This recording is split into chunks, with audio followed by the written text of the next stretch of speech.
It appeared just after sunset, as darkness began to permeate the woods around my family's hunting cabin. I wouldn't have seen it in time if it weren't for the silver beams emanating from the full moon, which streamed into the clearing around the cabin and bathed the ground in their pale brilliance. I had finally arrived at the cabin. Dusk had given way to the night so that darkness could reign. I was exhausted from a full day of work and the long drive, trying my best to relax, when I realized that I had forgotten to bring my rifle in with me. I groaned, irritated with myself, then forced myself to get out of the old 70s floral print armchair and dragged myself to the door. I groggily stepped out into the moonlight, leaving the door wide open. I was immediately overtaken by the urge to yawn stretch, as far as I could, to the point that I nearly lost my balance. It wasn't until I regained my composure and began to walk over to my pickup truck that I became aware of how eerily calm quiet the woods around me had become, and I couldn't shake the feeling that I was being watched. I knew from experience that this was never a good combination when one was in the mountains by themselves, so I upped my pace. I closed the rest of the distance as quickly and as quietly as I could. My eyes searched the edge of the woods for any movement or any sign that something may be there.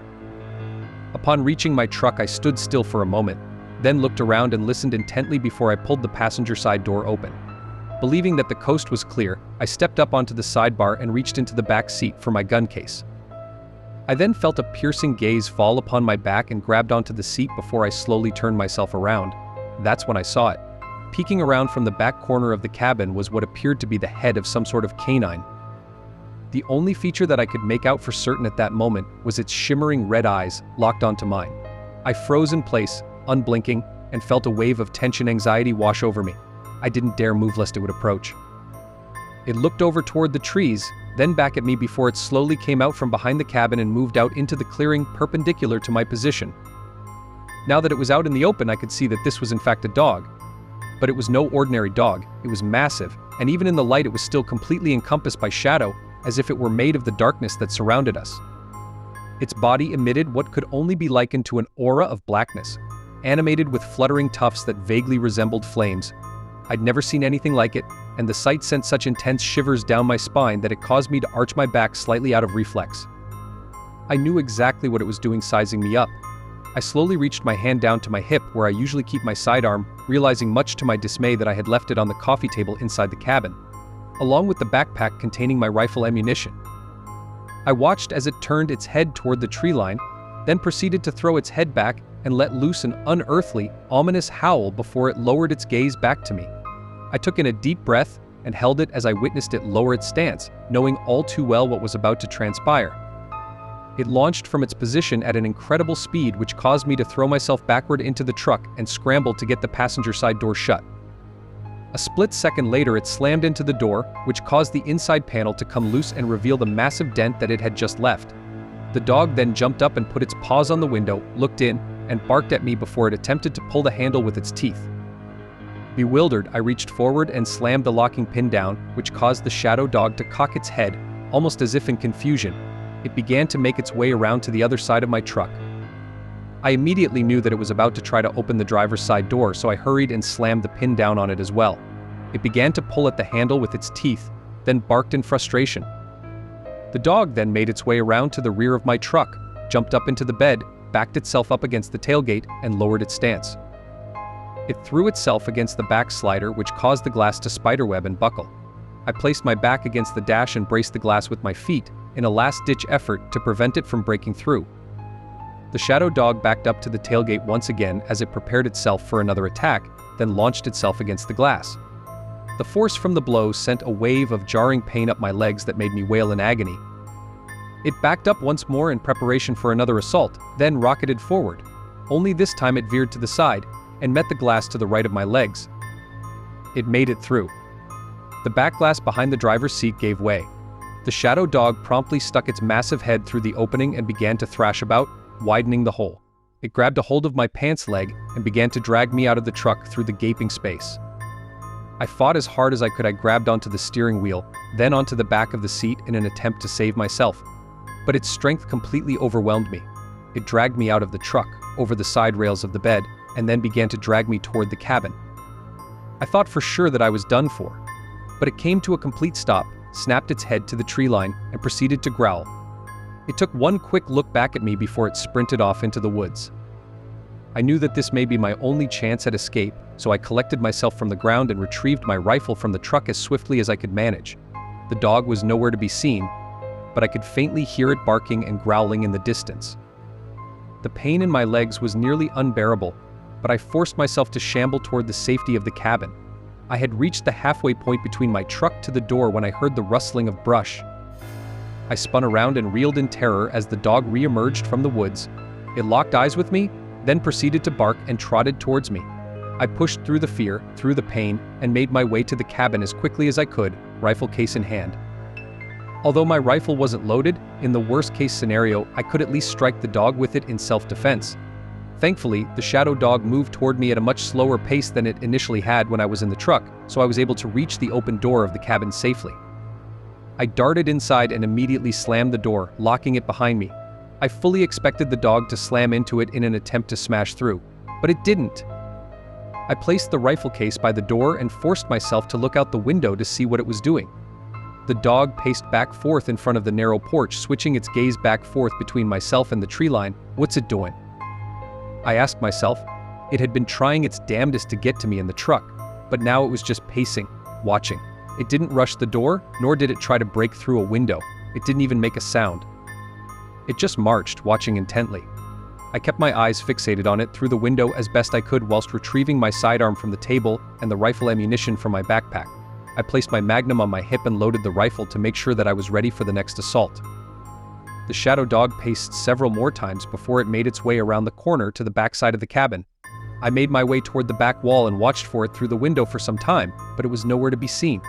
Then I heard a knock at the front door. A knock? A dog would scratch at a door, maybe even whine or bark. But knock? Although the chances were astronomically low, this could be a person lost in the woods who sought refuge. If it was, I had to get to them before the dog did. "Hello, who's there?" I called out as I made my way across the cabin, but there was no response. I was met with only another series of knocks. Upon reaching the door, I called again. "Hello, help me." A faint, steady voice finally answered. "I'm lost and tired. And hungry. Please let me in. There's some sort of strange animal out here. It's after me." I unlocked the door and began to push it open. I managed a gap of only a few inches before something slammed against it, which sent me flailing backward onto the floor. I then heard the familiar growling barking, followed by the sounds of tearing flesh and a blood-curdling screech. The dog had gotten to them first. The sounds began to retreat from my door. I assumed that the dog must be dragging them away into the woods, so I grabbed my rifle in hopes that I might be able to save them. I threw open the door, only to find the shadow dog outside alone, staring off into the trees. It turned back and looked at me, then began to bark wildly. Although I was bemused to find it alone with no sign of the other person, I wasted no time in pulling the door shut, then quickly slammed the bolt back into place. Again, I fully expected the dog to slam into the door after me, but it didn't. It only barked at me a few more times before it resumed pacing in front of the porch. It continued this behavior for a while, then came up onto the porch and laid down. It fixed its gaze outward onto the tree line and began to emit a low, unsettling growl. I couldn't believe it. Its behavior was completely different from what it had initially displayed while I was outside. Still, I didn't trust this creature. It had attempted to harm me once before, and it very well may try to do so again. I was armed and ready, though I wasn't sure if firearms would affect it whatsoever. I watched it through the window for nearly the entire night, waiting for any change in its behavior. The shadow dog eventually stood up and paced again, fixated on the tree line. It stopped and looked back at me through the window, locked its eyes onto mine for a brief moment, and then made its way toward the woods, barking the entire way. I watched and waited, wondering if it was gone for good. It had been a few hours since the dog disappeared into the woods, and I hadn't heard so much as a peep after the barking faded into the distance. It was eerily silent once again, until a set of red eyes appeared just inside the tree line, watching me. Admittedly, I was not only terrified but also aggravated beyond all reason about my current situation and inconceivably tired. I was accustomed to being the hunter, not the prey, and I wasn't about to let that change. I refused to be stalked by this mutt. The sun would be rising any minute. I picked up my rifle and threw open the front door in anger, stepped outside, and called arrogantly into the waning night, "I've had enough." As I aimed my rifle toward the glowing eyes, I was met with the most sinister, horrific screeching sound imaginable, as if 1,000 banshees were wailing all at once. Ice ran through my veins and my hands trembled so intensely that I nearly dropped my firearm as a new monstrosity emerged from the tree line. It stood on 2 legs and was about the size of a person, bearing a gaunt form. It was hunched over. Its long arms dangled toward the ground, ending in clawed hands. Its pale skin, dotted with deep teeth marks and gashes that seemed freshly healed, clung to its toned musculature. The sight sent a rush of disgust into my deepest bowels. It had piercing red eyes like the dog. But its presence was altogether different. It screeched once again, pulling back its pointed ears as it revealed its long, sharp fangs and flared its flat, upturned nostrils. It was at this moment I accepted, no matter how much I initially detested the thought, that I was the prey in this situation. I knew that I looked like a 7-course meal to this abomination.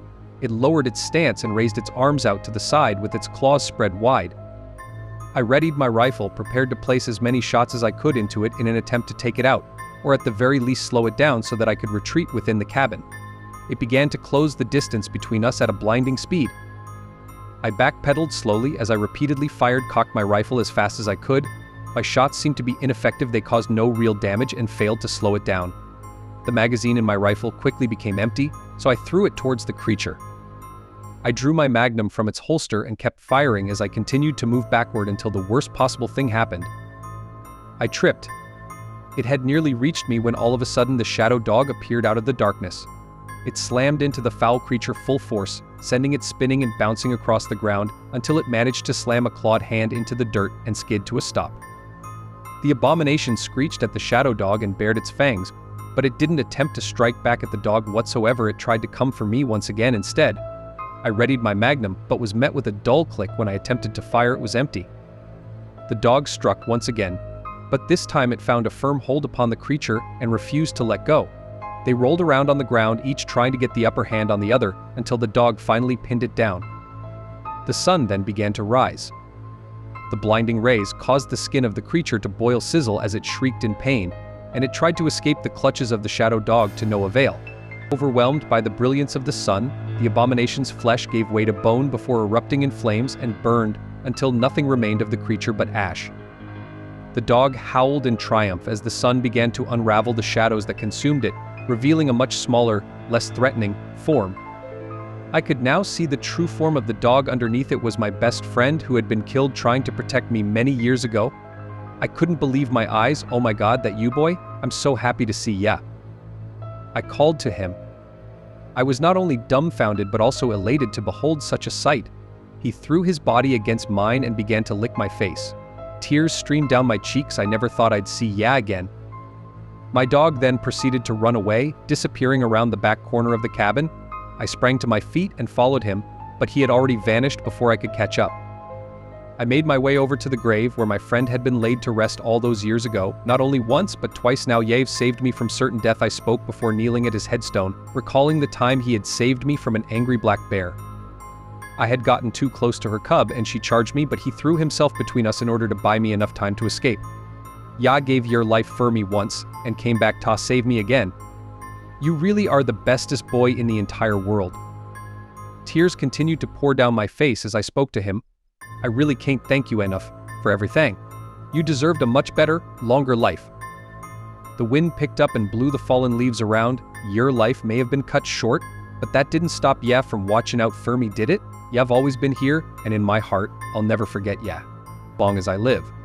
I have no idea what would have happened if that creature had gotten hold of me. I wept. But you weren't about to let that happen, were ya? I love ya. Boy, afterward, I became obsessed with researching the incident, soaking up every last piece of information that I could find. The closest thing that I could come up with in regards to the abomination was that it was some sort of vampire. According to old folklore, they cannot come inside of your home without permission. They must be invited in, or wait for you to venture out into the darkness on your own. The longer they go without feeding, the more feral, grotesque they become, which explains its appearance. I fully understand what my old canine companion was trying to do: ensure my safety by forcing me inside of the cabin and prevent that creature from reaching me. I know that he was fully aware of the danger that awaited me just outside the door, but what I still don't understand is how he managed to return in such a terrifying, brooding form, no less. I couldn't find anything to help shed some light on the phenomenon, not a single account where this had happened before. Still yet, he somehow returned from the grave to protect me. perhaps the bond of friendship has simply proved itself stronger than even the grip of death. I've never been more thankful for anything in my entire life. Not only did my best friend save my life once again, but I also got to see him one last time. What more could you possibly ask for?